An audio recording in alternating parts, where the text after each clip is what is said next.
Hey everybody, how you doing? This is Carla with today's inspiration, and I'm here as always to remind you and to encourage you to live every day on purpose. Distractions. What are the distractions in your life that try to draw you away from what's important? Life can throw us a lot. And sometimes we wonder, or we don't realize the real story. There was a saying that one of my seminary professors used to say, and it was that, and this may not be verbatim, but this is how I remember it. He used to say that he used to get disgusted or frustrated by the distractions in his life that came upon him when he was doing his work. And he said, but then I realized that those distractions are my work. So, but at least he came to realize what it was.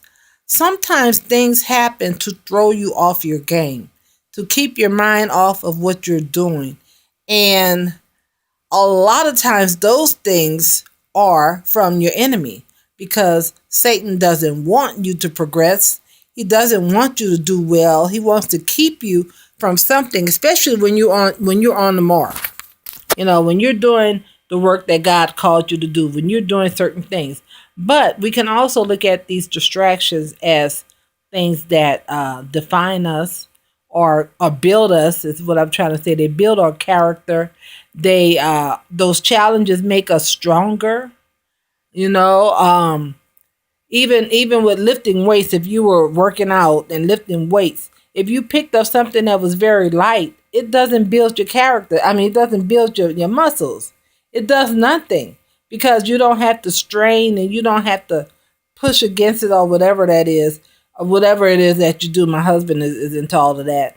Obviously, not I, but he is. But you have to have some kind of resistance, and that resistance is what builds you and make you stronger. And that's what happens in our life. But we need to put it in its place, compartmentalize it if we have to. Today is Sunday at church. Just before church began, worship service began. In between Sunday school and worship, we have a 30-minute break.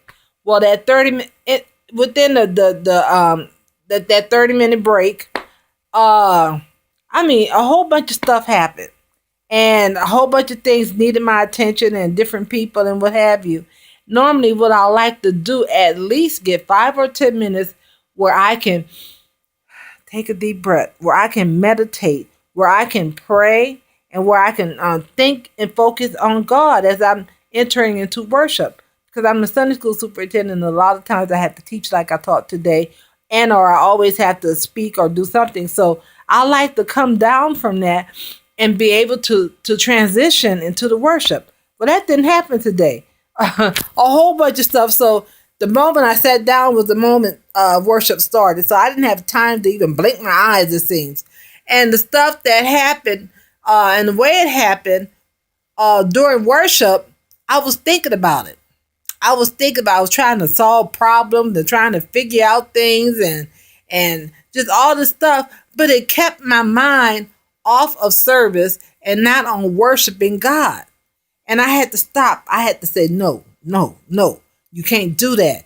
Put that aside because I needed to be focused and to work. That's why I went to fellowship. That's why I was at church to worship. And if I'm gonna sit there and be thinking about all those problems, I'm not focusing on God. I'm not putting it, I'm fully committed to worshiping him. So at that point, that those distractions needed to be set aside. However, and look, I'm looking at a shadow on here. I don't know where it's coming from. But I needed to put that aside and deal with it later. And it is something that's building me and making me stronger and what have you, but that wasn't the time. So we have to prioritize those distractions, prioritize your work, prioritize the things that you do.